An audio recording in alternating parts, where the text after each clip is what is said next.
So this is our regular, well, I like to say regular Waqf Nau class. Can I ask Atif Ahmed to please recite the verses from his syllabus?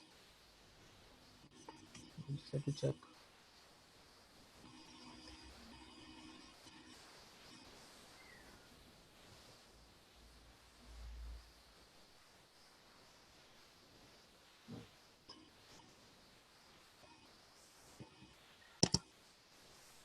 Assalamu alaikum, Atif, are you there?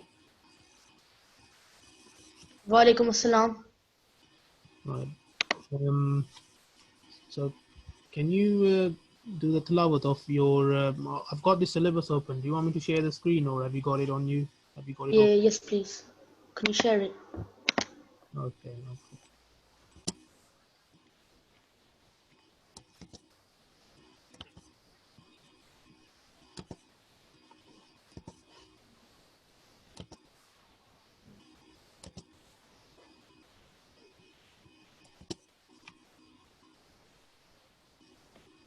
Right. Can you see it? No.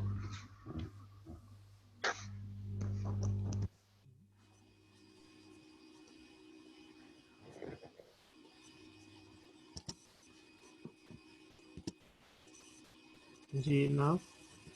Yes. Okay. So you've got Surah Al Imran, verse 26 to 28. Okay. But bear in mind, you have to memorize these as well in your own time. This is just a tilawat part we're doing in the class, but for your syllabus, you have to memorize these. أعوذ بالله من الشيطان الرجيم. بسم الله الرحمن الرحيم. فكيف إذا جمعناهم ليوم لا ريب فيه ووفيت كل نفس ما كسبت وهم لا يظلمون.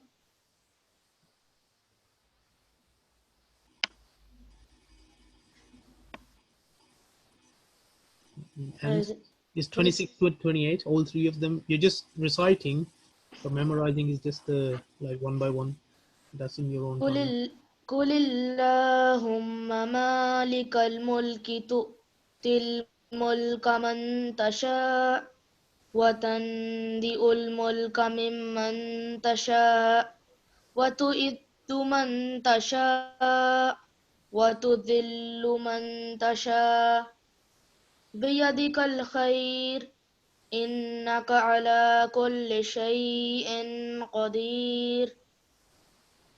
تولج الليل في النهار وتولج النهار في الليل وتخرج الحي من الميت وتخرج الميت من الحي وترزق من تشاء بغير حساب. Exactly. Okay.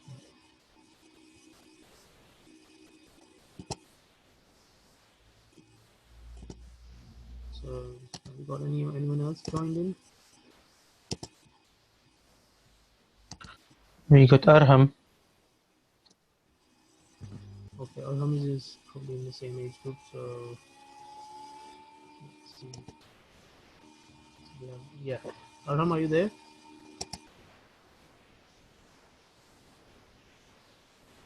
Assalamualaikum.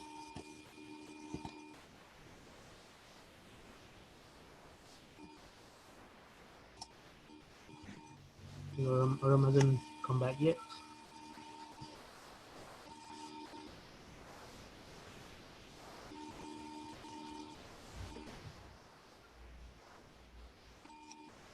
Okay, you do the hadith then, and then you hand over to me yourself.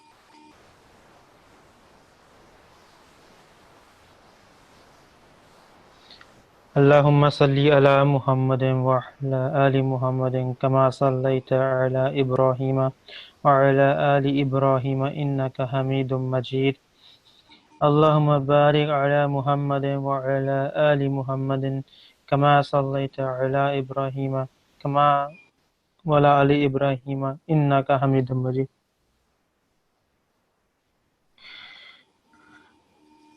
اليد العليا خير من اليد السم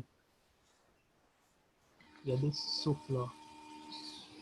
Sufla, sorry, it's too small written, so I do apologize. Okay, I think we've covered the first one, so we have to move on. That was covered, I remember, by Charity. in the previous. Atif. By Atif, I do apologize. Um, Ataibu minazambi kamalla zamba lahu. गुनाह से तौबा करने वाला ऐसा ही है जैसे उसने कोई गुनाह किया ही ना हो. A person who sincerely repents for his sins becomes like one who has never sinned.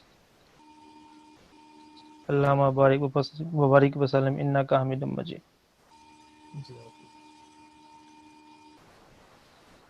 Okay, Mabisab, over to you now. अच्छा जी. Zaraham back on the call. Zaraham, you back? Yeah, I was just gone for a second. Okay. That was a long second. Not a second, but I had to do something. That's fine, no worries. Can I just can I share thingy? Yeah, do you want me to stop sharing this so you can share yours? Yes, please. That would be great.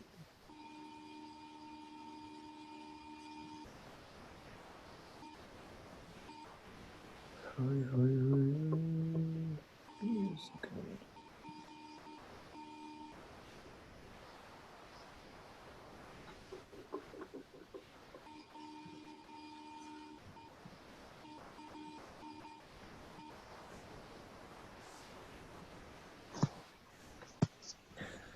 Assalamualaikum, Bismillahirrahmanirrahim. Welcome, guys, to another lesson. Today, inshallah. One second, let me put my camera on so everyone can see. Inshallah, today's lesson, we are going to have I've covered these little aspects here. And one of the things that we're going to cover is about money and how money doesn't necessarily buy you happiness. We're going to cover a comic about that as well.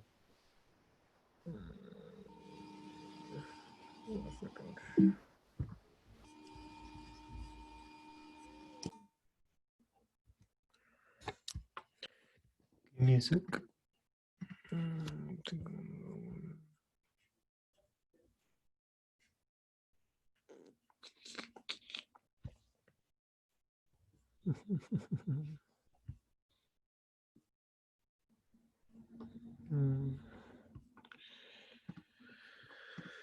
Let me just find it.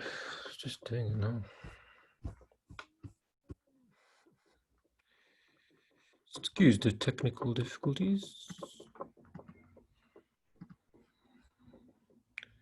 I think all my hard work has just gone to waste. No.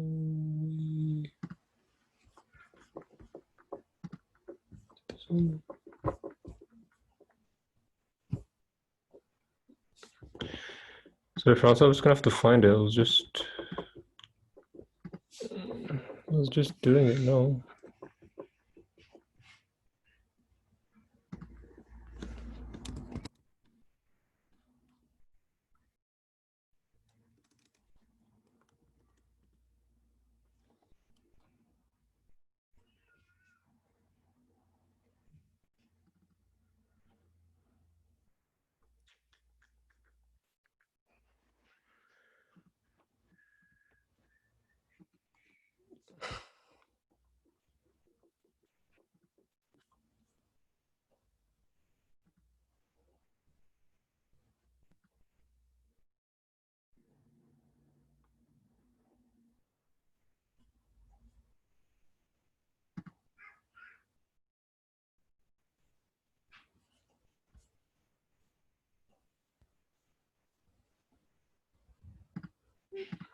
Achha.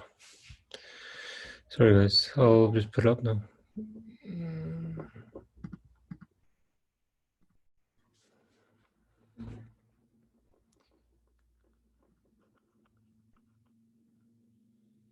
Yes, so as I was saying, today inshallah we'll learn about these few things: submitting your whole self to Allah, achieving a new life, status of Waqf Zindagi. We'll do one of the comics like last time, and we'll end with one of the quizzes. As you know, we have been covering this book, the essence of Waqf and understanding what Waqf really is, and really understanding. If you go back to this quote at the beginning over here, should always remember this and bear this in mind always. The Waqf should become a shining stars of Ahmadiyyat. So wherever you are, whether you're in your house or you're at school, you should always try to be the best example. Whenever you see someone doing something wrong, you should try your best to show them the right way. So as usual, we always get one of you to read one of the paragraphs. So if I can ask Atif, could you read the first one, and then we'll go to Arham, and then Abir. We have all the A students today. Atif, could you read this one, please? Yeah. Everyone should be consumed with the thought of achieving the station where they can say that my life, my death, my sacrifices, and my prayers was solely for Allah, and their soul, like that of Prophet Abraham sallallahu alaihi wasallam, testifies, I have submitted to the Lord of the worlds. Yeah. So this is a verse in the Holy Quran. Inna salati wa nusuki wa mahyaya lillahi rabbil alameen. That will my life, my death, my sacrifices, and my prayers are solely for Allah. And remember, we just celebrated Eid al-Adha. Do you guys remember the famous incident between Hazrat Ibrahim and his son? Which is why we celebrate Eid al-Adha. Arham, do you know? Sorry, can you say it again? Do you know why we celebrate Eid al-Adha? Is it because of the sacrifice of the Prophet Abraham when he was ready to sacrifice his son for the sake of Allah, but then and he was just about to do it, and I think this is what happened. Didn't Allah say that something on the lines of that you showed that you're going to do it or something like that? So he offered like I think it was like a sheep or a goat instead to sacrifice. Yeah. So exactly, and that's exactly relating to this verse which Atif you just read. So he literally submitted himself fully, because if you think about it, if someone tells you, sacrifice your son for God, for something that you can't see, something you're just believing in, it means that person is fully ready to give even the thing that's most closest to him to Allah the Almighty. And obviously Allah the Almighty stopped him and said, okay, don't sacrifice your actual son, but sacrifice a goat instead. And in that way, that will show that something that is beloved to you, sacrifice for me will benefit for you, for your faith, and for other people as well. Because as you know, when you sacrifice a goat or sheep, any animal, you share it out to people who wouldn't have it, or even just giving it to your neighbors. And in that way, if you link that to being a waqf, our life is almost the same, that everything that we do in our life should be for Allah the Almighty. And in turn, that will help us in our spirituality, and it will help those people around us as well. So we should always remember this story that, Arham, you said it perfectly, about Hazrat Ibrahim والسلام, and his son, about that sense of sacrifice. So again, anything you do in your life, always put Allah before anyone else. And in that way, you will get much closer to Allah Almighty. So here we're concentrating on living a life of spirituality and how we should do that. So, Arham, can you read the next one, please? Yeah, sure. Until a man becomes lost in God, surrenders his life to God, that new life cannot be attained.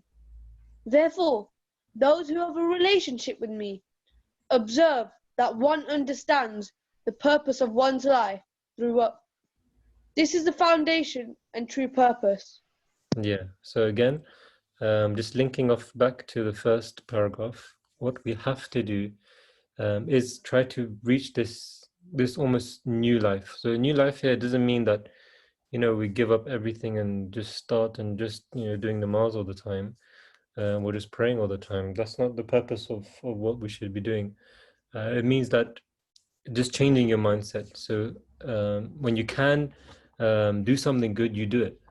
When it's time for namaz, you do it. And an old life would be when we are very lazy in terms of praying, in terms of reading our Quran, in terms of thinking about Allah. All those bad habits, basically, a new life is getting out of that and putting Allah first.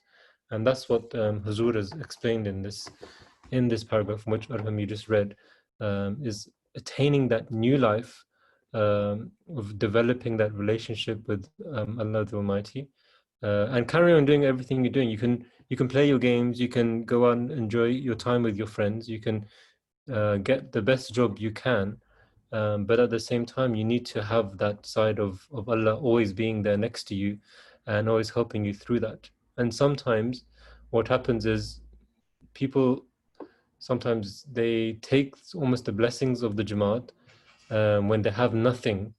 And this happens to a lot of people. They become so close to Jamaat when they have nothing. And the more they get from the Jamaat, the more blessings they get, the closer they get to Allah. And the more wealth that they get, the further away they move. Until they get to a point where they've got everything they wanted through the world, that they think they can leave Allah now. But in reality, we should be very grateful to Allah Almighty every step of the way. And the more Allah gives you in wealth and in your worldly things, worldly matters, the more you should keep Him close to you. And in that way, you will get closer to Him, and you will never be a failure in life. Abir, could you read this one, please? So Waqfin should strive more than an ordinary Ahmadi Muslim to attain this status. Yeah. And just this one as well. One second. Okay.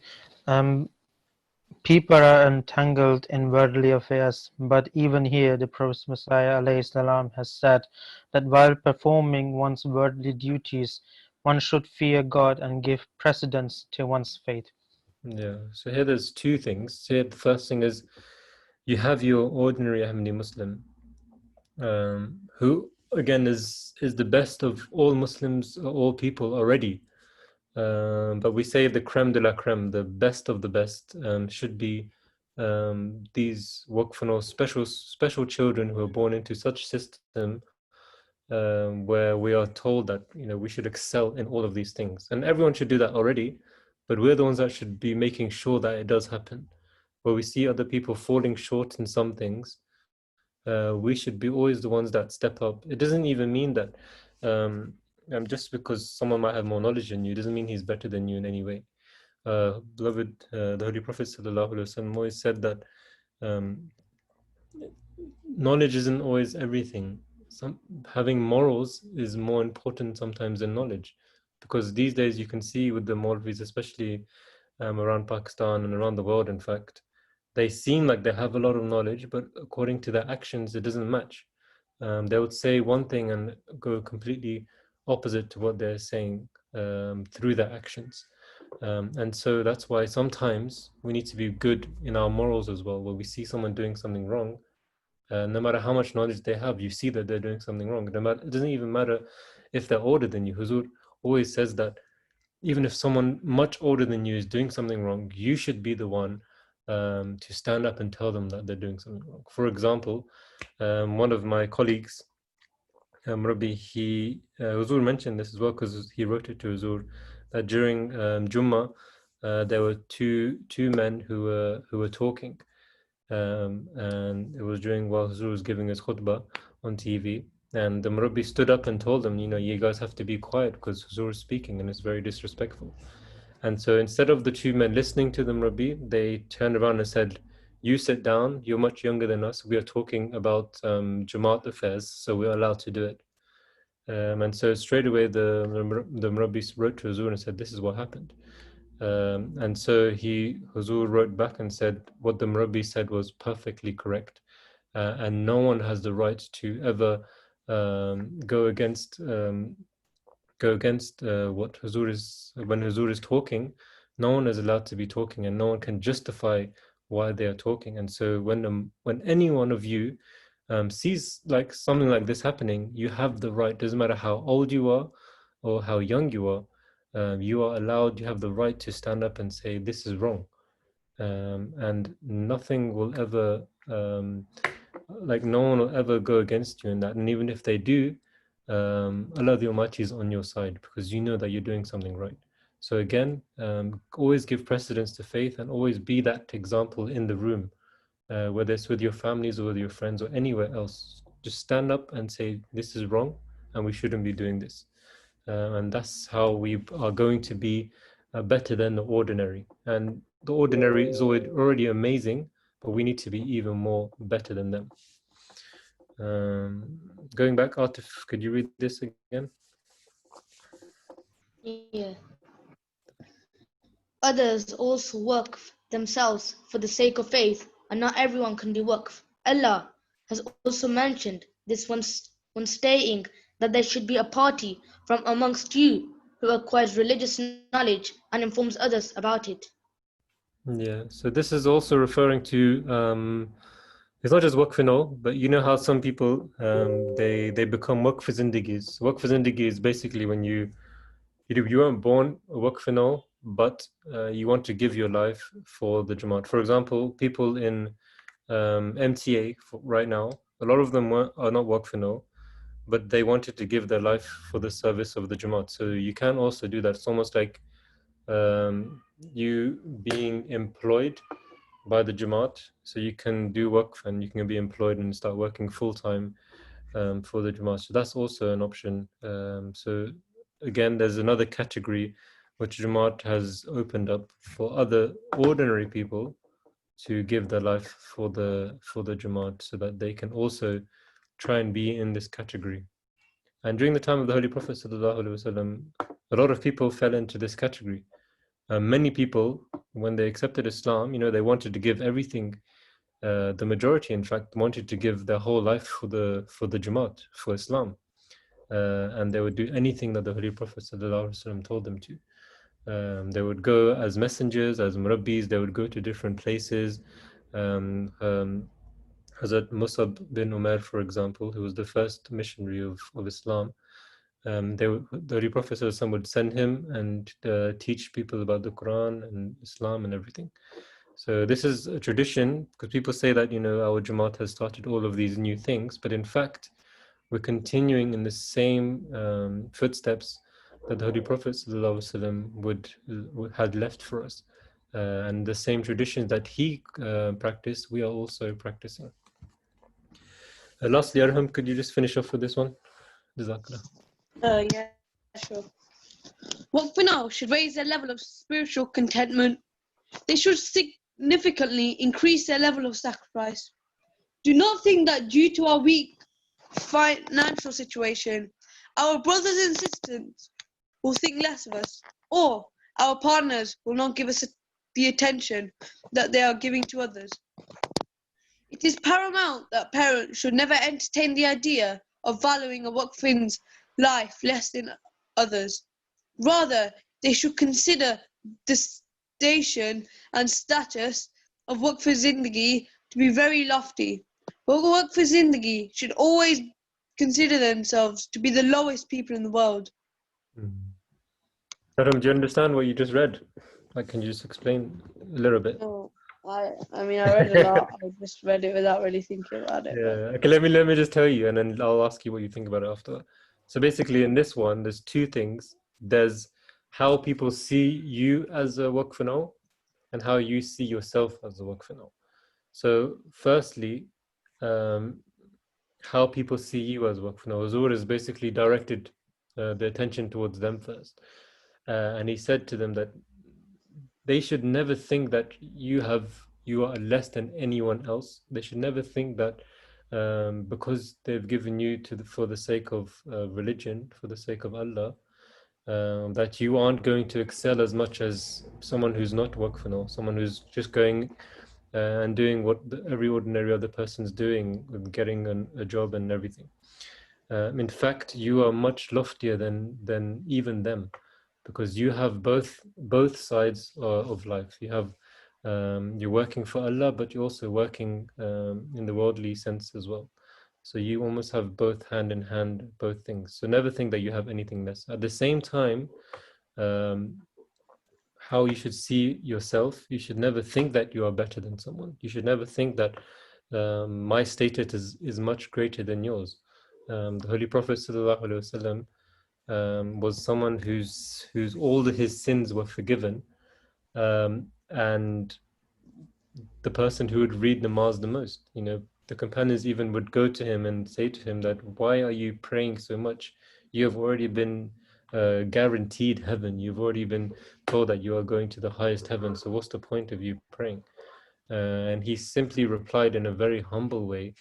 And this is exactly how we should live our life, and this way of life. And he said that, should I not be grateful to Allah the Almighty for everything that He has given me?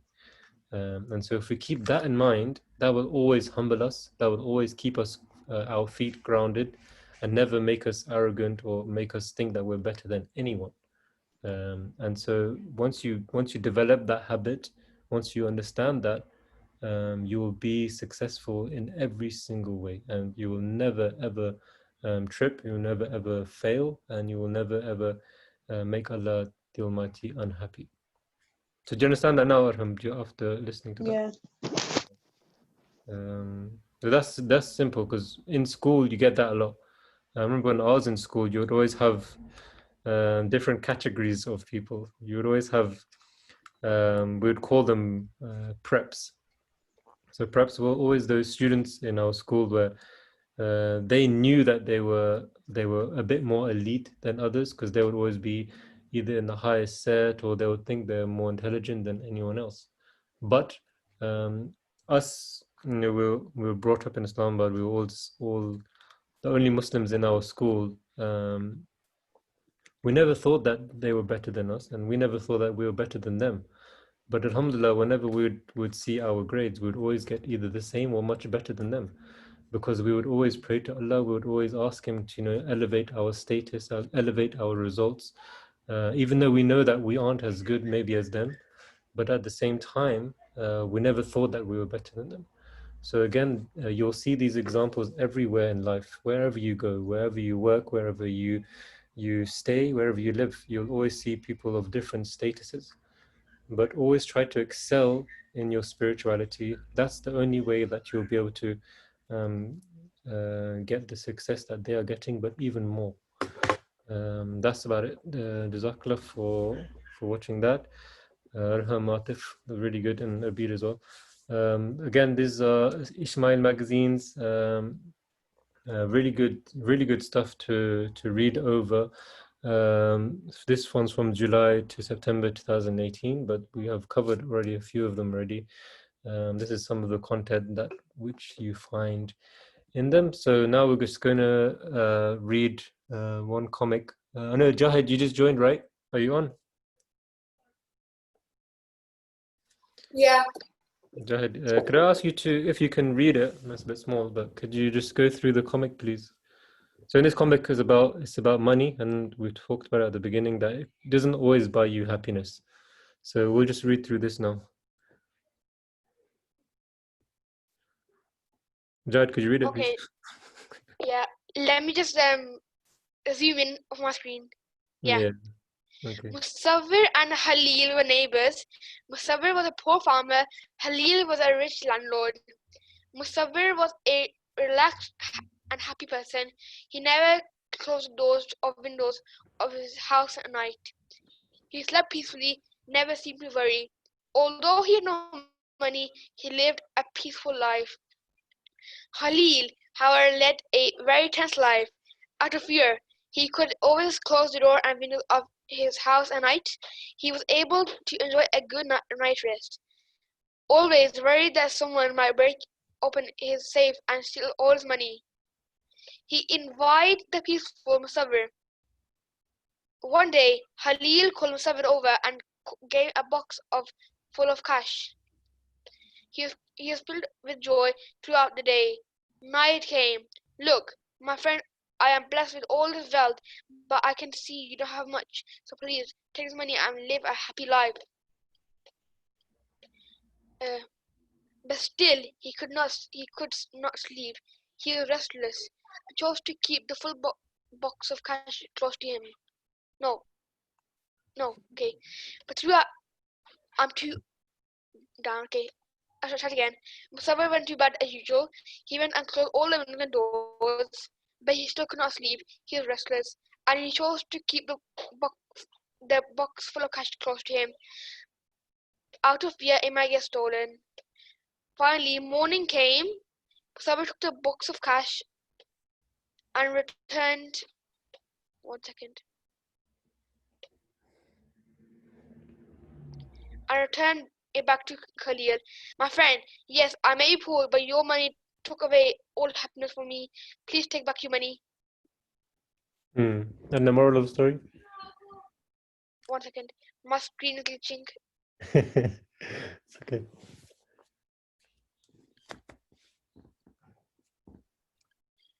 Yeah, I can't get onto there anymore. I'm out of Zoom.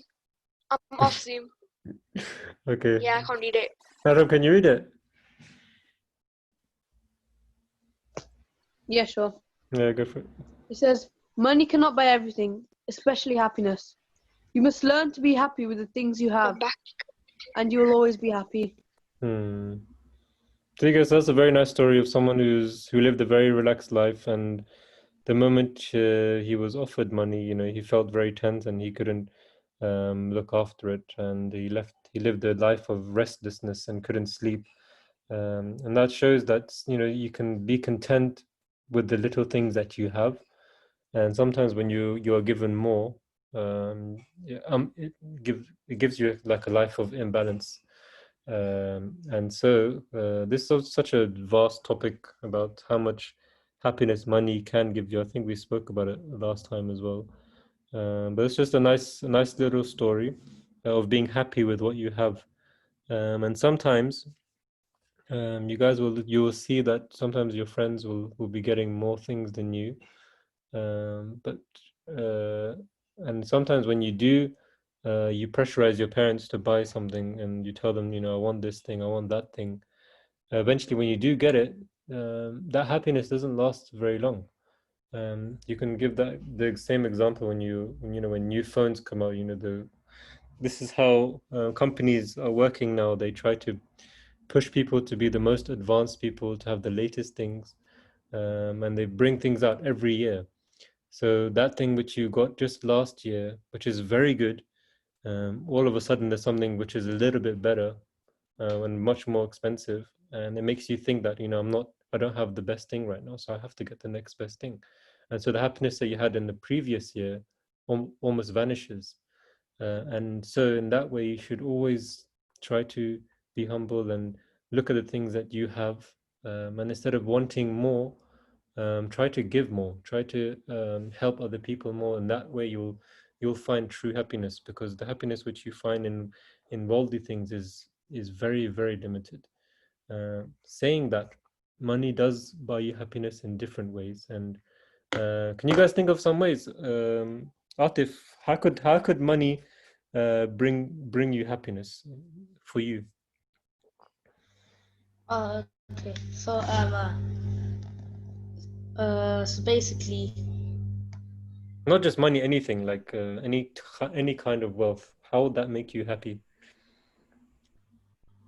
Like true I'll happiness. basically say I don't know, you're like a bit poor, yeah, and then you need this operation and it costs like so much money, and then if you don't pay for that operation, someone might die, like your parents.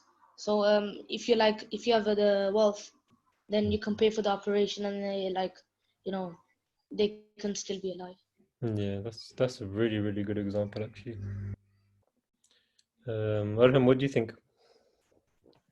I mean, after that, I don't have much, but like, He set the bar quite high there, didn't he? yeah, there's different ways of happiness.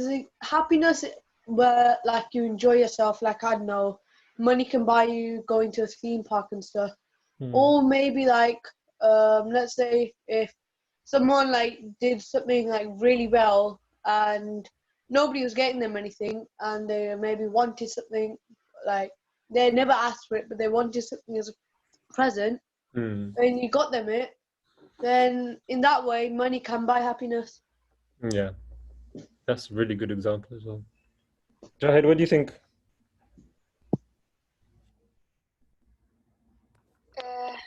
I don't know. What brings you happiness? When your dad buys you something? Things. Yeah. So there's Abir, what do you think, man? Give some input. I would say that Hey, wisdom. as you grow older, your understanding of happiness changes, because as a child you can get happy with basically anything, but as you grow older, your what you call it, the demands, they do increase as well. So you're basically never happy. You are always thinking that there's something missing. Yeah. That's what I would say. So full content or full happiness is not attainable with money. Yeah. Yeah. It's true. Especially if it's on yourself. I think the older you guys get, like I'm in a position of being a parent for Hansab as well. I think one of the greatest happiness that we've seen is like if you get something for your children. Like whenever I get anything for Ibrahim, I see his happiness, and he becomes like elated with happiness. But it only lasts like a day or 2 days. Then he moves on to the next toy and the next toy. So that thing which you spent money on, it only lasts a few days, and that's how you get so many toys piling up, because you want that continuous like happiness for them, and that makes you happy in return. But even that doesn't last forever. So that again proves you need those little moments of happiness in your life. But to attain true happiness, Allah the Almighty has already explained that it's anything that you give back to Him, and He will, if you do that, then He will open all of these opportunities of making other people happy. And you don't know which one of your actions will open more doors for that. So when you guys do start making money, sometimes you're in a position where you don't have enough money to support people around you. But all of a sudden, because of a prayer or because of good action you did, Allah from nowhere will send someone with money, or something will happen in your life that door will open. And so that as well is a sign of Allah the Almighty supporting you in anything that you need. And if you really have good intentions of trying to make someone happy or trying to help someone who's poor, then Allah will make that happen. And if you read all these stories about the awliya, the saints during the time of the Promised Messiah, والسلام, none of them ever had problems with money, even though they gave everything to the Jamaat.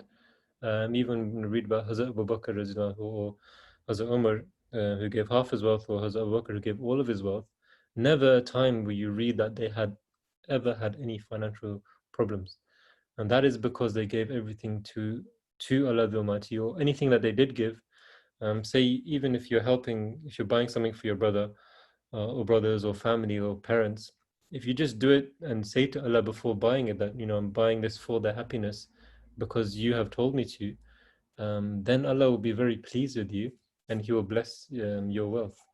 And that's how you find happiness, is if you do put Allah first, you do it all for Allah, and then in that way the happiness will come following after that.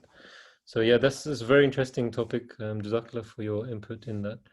We'll just go to the next bit now. Before that, Franza, could you just remind them again on their syllabus and how much we should be reflecting on this? If Franza is there. Yeah, just again. You're absolutely spot on that comic and the further elaboration. Yeah.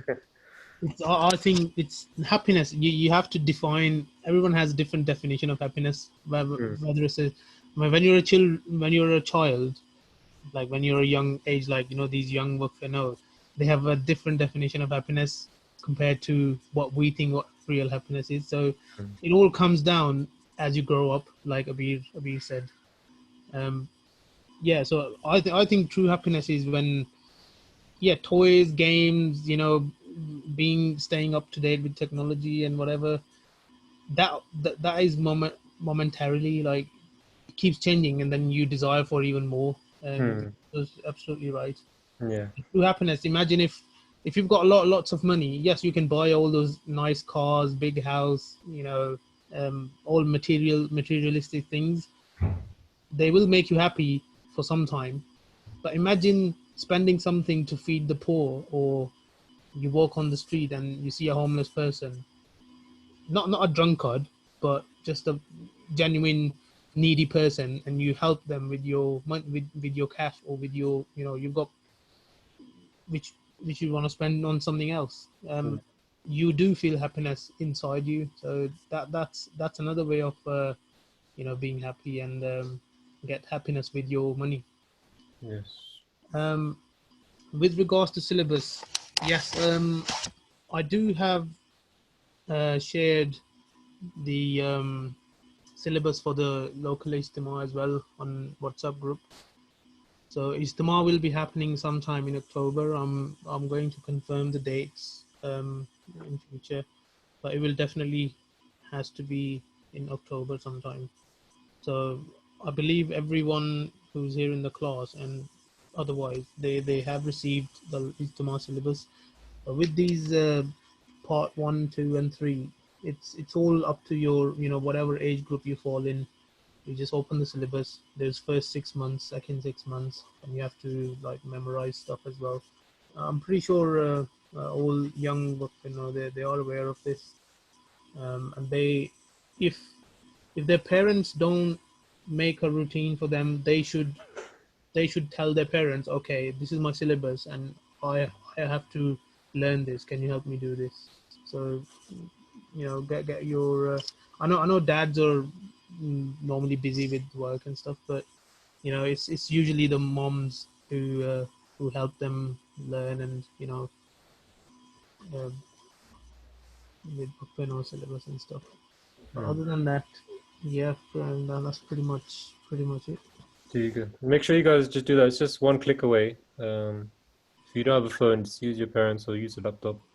Go onto your link. Most of you, Marham, Atif, and Jahid, you guys are in the 7 to 12, 13, 12, 12, 12, 12 to 13, yeah. I think there's Yeah. one before this, in between. And also, Murabi, I just wanted to ask, that comic you make that comic for every class. Is it possible, or do you have access to comics where you can also, I get it from here. I get it from the Ismail magazines. Acha, theek hai. No, because the thing is, I wanted to touch upon some sort of I received a letter from National Secretary Saab, and it was quite a long letter saying, like you have to tell young Waqf about etiquette of mosque, food, and stuff like that. Some basic social and general etiquettes. So if we can involve that as well in classes. Yeah, maybe with the Waqf can design some comics as well.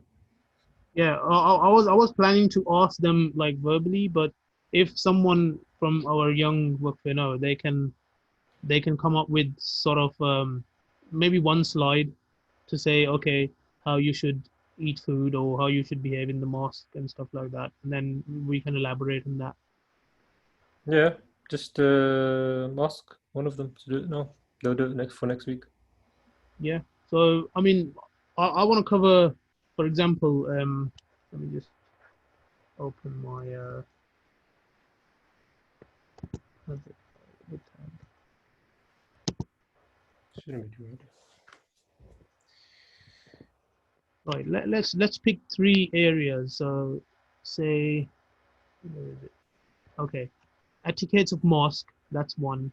Yeah. Food is 2nd, and formal gatherings, for example, like when you go out to meet someone, or even at Jamaat events, local, wherever. So there could be more. I mean, if anyone has any ideas, what we can include. But these are the 3 areas that were mentioned in the letters.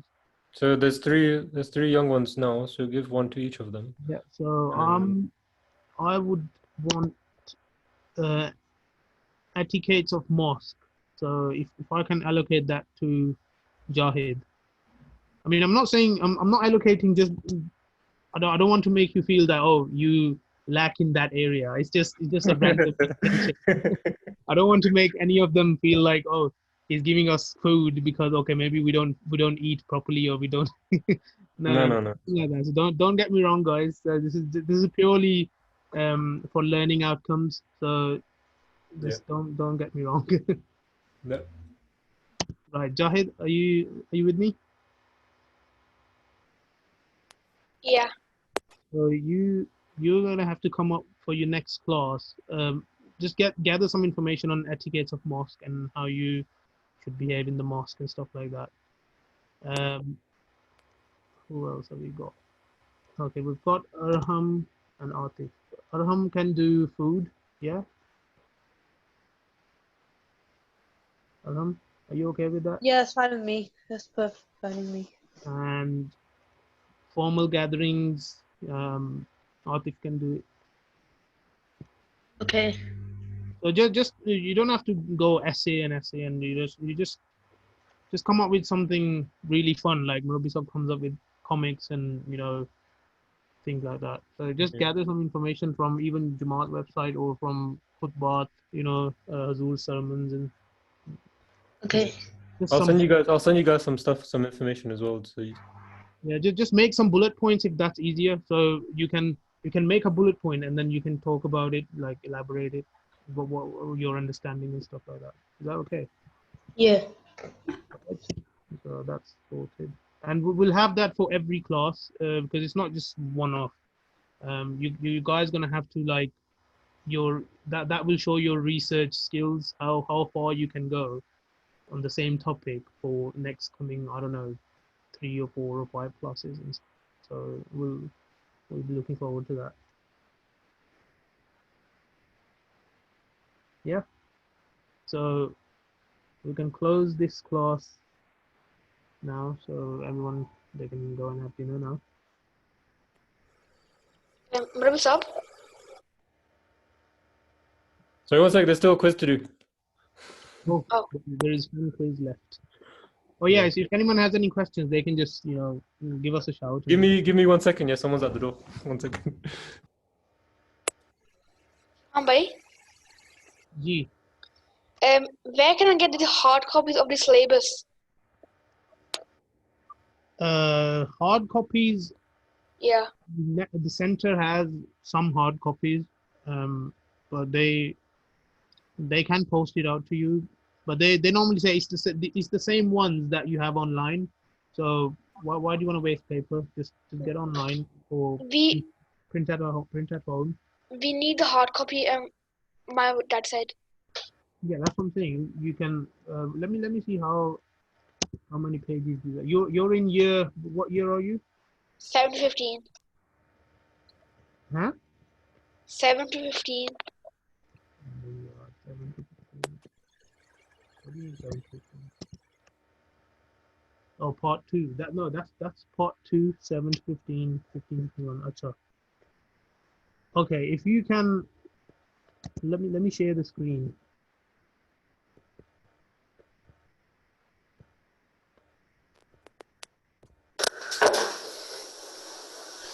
Sorry, guys. He's on go. Okay, quiz time. Okay. Let's finish the quiz and then I'll share the screen to tell you. Oh, okay. So You guys can discuss the answers. Waqf boys who have completed their education should, instead of improving their worldly status, make efforts to progress in morals, strength, spirituality, education.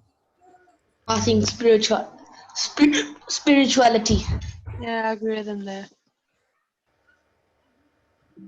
Okay, let's see if you're right.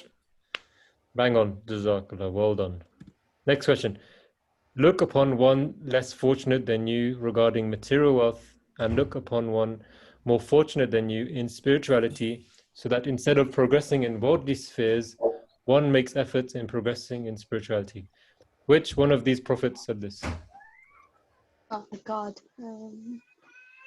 I don't know. The Holy Prophet. Sallallahu Alaihi Wasallam. My guess.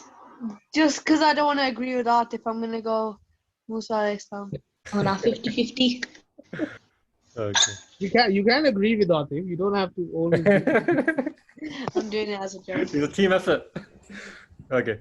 And the Nah. correct answer is the Holy Prophet. Let's go. It's the hadith. So you've just read the hadith. Come on. In last class there was a hadith that the upper hand is, the lower hand is better than the upper hand. It does touch upon that hadith as well, I think. Yeah. So yeah, all these questions are from the previous slide, the previous classes. So just to recap that as well, just to test if you guys were paying attention. This one, I consider it farz to convey my Jamaat that if you desire salvation and seek a pious and eternal life, then it is necessary that each individual, whether they have heard directly or indirectly, must waqf their life for the sake of Allah. Was this said by Khalifa Sani, Razillahu anhu, Khalifa Awwal, Razillahu anhu, the Promised Messiah, or Khalifa Rabi Rahmullah? Promised Messiah. Hoi, hoi, hoi. Promised Messiah. Khalifa Awwal. I'm saying Khalifa Rabi. Khalifa Rabi. Khalifa Rabi then. The correct answer is the Promised Messiah. Come on, let's go.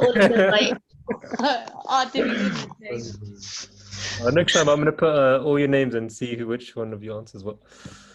Okay, in which city did the recent explosion happen? In Cairo, Beirut, Moscow, or Istanbul? Yeah, Beirut. Beirut. I'm just, I don't even know. Where's Beirut? Is it in Lebanon? Yes, it is. Yeah. And I that don't is know. the correct answer. Beirut. Beirut. Okay, and some general knowledge questions. In which English city was once known as Giroliponte? London, Birmingham, Cambridge, Manchester. I'd say Birmingham. Same. I didn't even know that. I'm gonna go Cambridge. Waqf should always try to increase knowledge in every aspect, not just religious. I'm Okay. gonna go with Manchester. Actually, Manchester. I would say all four of them. Okay, so the correct answer is, I'm sorry to say, Arham, it is Cambridge. Oh, So Cambridge I'm testing you. Cambridge was once known as Giroliponte.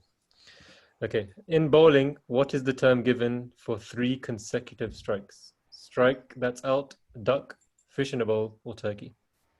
Duck. What? Oh wait.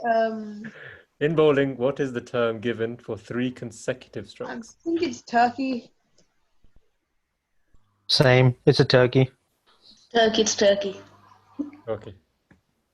It's Yeah, a but- turkey. So if you get 3 strikes, Whoever gave the right answer, why is it called turkey? What's the reason behind it calling it turkey? I don't know. I just remember seeing it like a game. I went for to the bowling alley, and it says there turkey, or those phrases which are commonly used in bowling. That's where I remembered it from. That's right. Yeah, only God knows why they call it turkey. How many members of parliament MPs are there? 650, 150, 500, 1,500? Oh no. 500. I'd say 650. I'll say I think 500 as well. So the correct answer is 650. Good stuff, guys. That's the end of the quiz for today. And I would say Jazakallah to all of you for joining. Jazakallah. Jazakallah Sab, that was again another good class. I just want this to, keep going. We had a long gap, about 2-3 weeks gap in Yes. I know there was probably some of the Jamaat events came in as well, so we had to leave Yeah.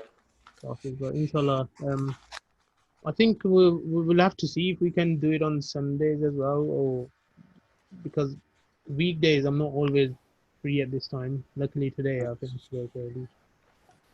Acha, Jahid, you wanted to see the syllabus. Do you know how to access it online? I do, but Yeah. I need a hard copy of them because I can't be on the laptop all day. Yeah, but that's what I'm saying. You can print out the page. There aren't many pages. If you look at what year are you? 11 to 12. Yeah. So let me open up 11 to 12. Rasab, can you contact the center? Because I'm sure you're supposed to have the physical copy already. Everyone should have that. I will ask the West Midlands coordinator, but they only have limited ones. But they said if anyone requires, they can post it out. But I Yeah, will. they should. I think we should ask them because it's Yeah. really important to have the actual copy in front of you. It's Mhm. hard to always do everything electronic. Yeah, I will send a message to the regional coordinator, and he can. Can we get some into the mosque?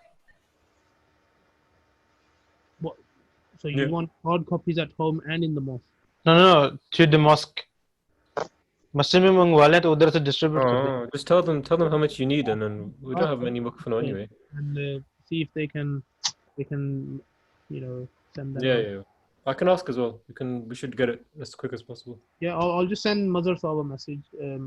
Or I think it's Mazhar Saab, isn't it? Mazhar ul Islam, the Yeah. West Midlands coordinator. ठीक है. Midlands, ठीक है. I'll send him a message and see what he says. Yep. And That's then fine. I'll let you guys know. ठीक है? Inshallah. ठीक है. Okay, Jazakallah everyone. Okay, guys. Jazakallah. Very nice class. Nice talking to all you. Okay. Assalamualaikum. Assalamualaikum.